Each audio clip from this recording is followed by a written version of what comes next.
Bismillahirrahmanirrahim. Assalamualaikum warahmatullahi wabarakatuh.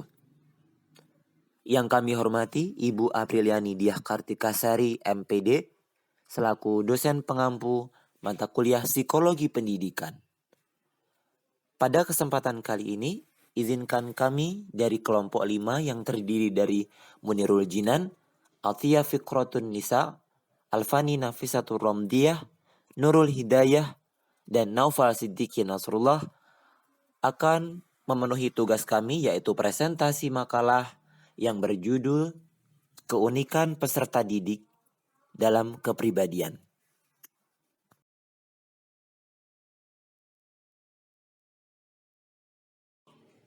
Baik, dalam presentasi kali ini kita akan membahas tentang 4 poin, yaitu yang pertama pengertian kepribadian, kemudian yang kedua faktor-faktor yang mempengaruhi kepribadian, yang ketiga ciri-ciri kepribadian individu yang mempengaruhi proses dan hasil belajar, dan yang keempat adalah peranan guru dalam membentuk dan mengembangkan kepribadian. Pengertian kepribadian. Kepribadian merupakan semua corak perilaku dan kebiasaan yang terhimpun dalam diri individu.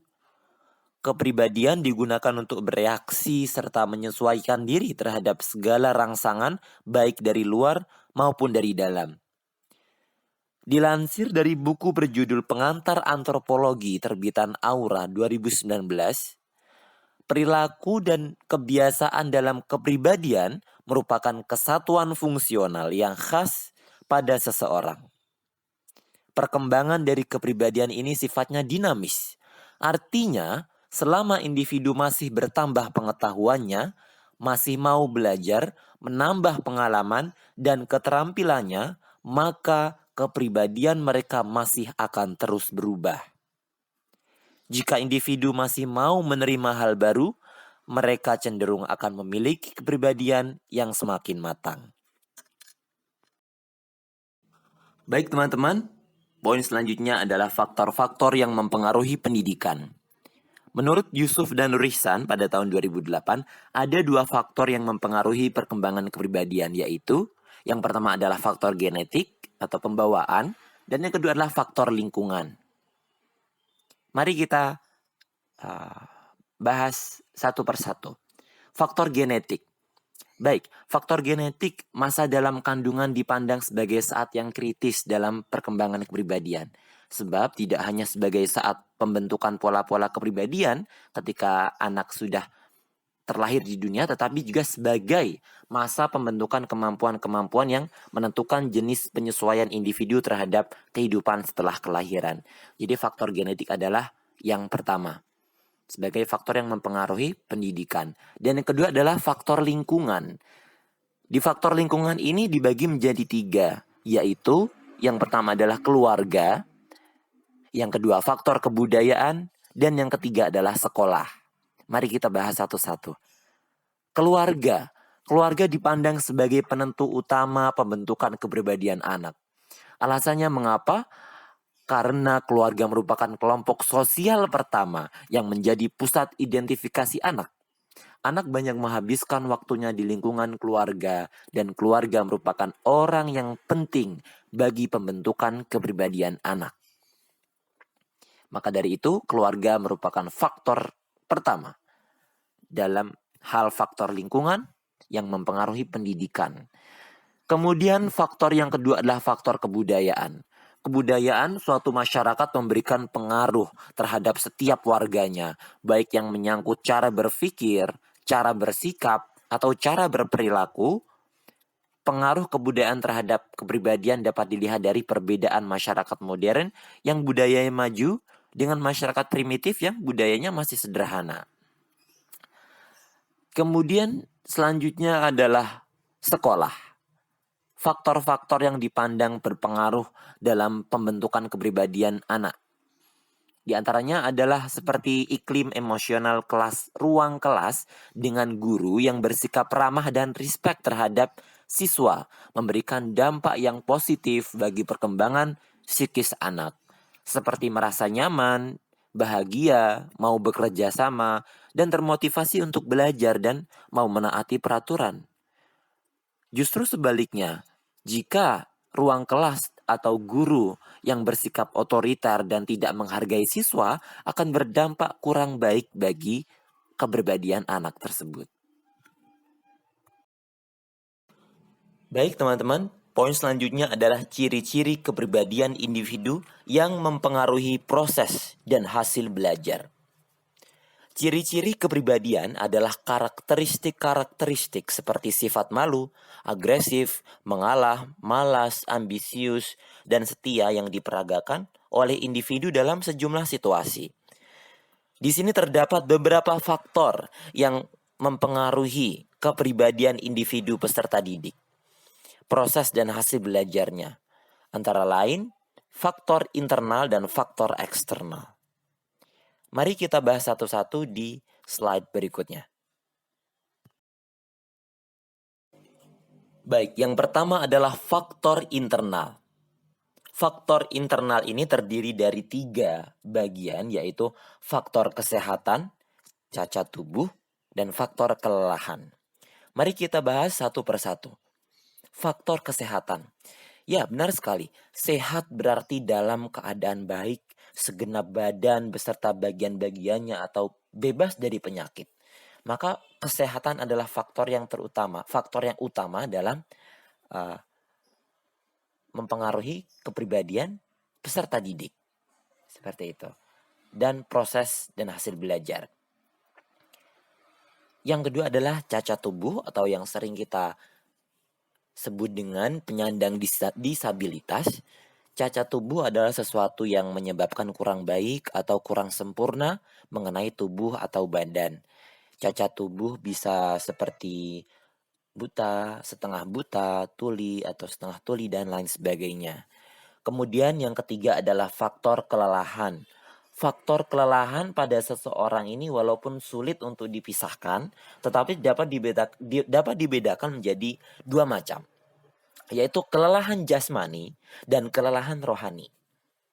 Nah, kelelahan jasmani seperti apa? Seperti keluhan, capek, dan lain sebagainya. Jika kelelahan rohani beda dengan kelelahan jasmani, tentu sangat beda sekali. Kelelahan rohani seperti ada rasa bersalah atau rasa bosan terhadap individu peserta didik. Ini sangat berpengaruh sekali terhadap proses hasil belajar peserta didik dalam pendidikan, di sekolah maupun di berbagai lembaga pendidikan yang ia tempuh. Kemudian yang kedua adalah faktor eksternalnya. Faktor eksternal ada 2 di sini, yaitu faktor yang berasal dari orang tua dan faktor yang berasal dari sekolah. Faktor yang berasal dari orang tua utamanya adalah cara mendidik orang tua terhadap anaknya. Ini sangat berpengaruh terhadap proses belajar peserta didik. Sangat-sangat berpengaruh. Dan yang kedua adalah faktor yang berasal dari sekolah. Ini juga sangat berpengaruh sekali, yaitu dapat berasal dari guru, mata pelajaran yang ditempuh, atau metode yang diterapkan. Faktor guru banyak menjadi penyebab kegagalan belajar anak, yaitu menyangkut kepribadian guru, kemampuan mengajarnya, dan lain sebagainya. Seperti itu. Jadi itulah beberapa faktor yang mempengaruhi proses dan hasil belajar. Dan ciri-ciri kepribadian individu peserta didik yang mempengaruhi proses dan hasil belajar. Oke, kita lanjut ke slide 8. Peran guru dalam membentuk dan mengembangkan kepribadian. Di dalam sekolah, salah satu cara menjadi sentral guna membentuk dan mengembangkan kepribadian siswa adalah guru. Maka dari itu, seluruh perilaku guru harus lebih baik dari muridnya. Dikarenakan peran seorang guru itu berkombinasi dari peran orang tua, yaitu sebagai pendidik, sebagai pengajar, sebagai pengarah, sebagai pemimpin, sebagai pembimbing, dan sebagai penilai. Dan peran guru di dalam pembentukan kepribadian siswa bukan hanya mentransformasikan pengetahuan saja, tetapi harus menjadi contoh, yaitu melatih membiasakan perbuatan yang terus-menerus. Ya, walaupun guru bukan satu-satunya orang yang bertanggung jawab dalam hal pendidikan siswa, tetapi guru memiliki posisi strategis dalam pembinaan, pengembangan karakter, dan kepribadian siswa. Apa sih yang dimaksud kepribadian siswa tersebut? Kepribadian siswa adalah suatu satuan banyak orang yang diarahkan kepada tujuan-tujuan tertentu dan mengandung sifat-sifat individu yang bebas menentukan dirinya sendiri. Kepribadian siswa juga dapat meliputi tingkah laku, cara berpikir, perasaan, gerak hati, usaha, aksi, dan tanggapan terhadap kesempatan. Kita membahas tentang kepribadian siswa. Sekarang, gimana sih cara seorang guru untuk membangun kepribadian siswa? Ini ada 7. Guru dapat lakukan 7 hal berikut. Yang pertama, menjadi contoh bagi siswanya. Yang kedua, menjadi apresiator.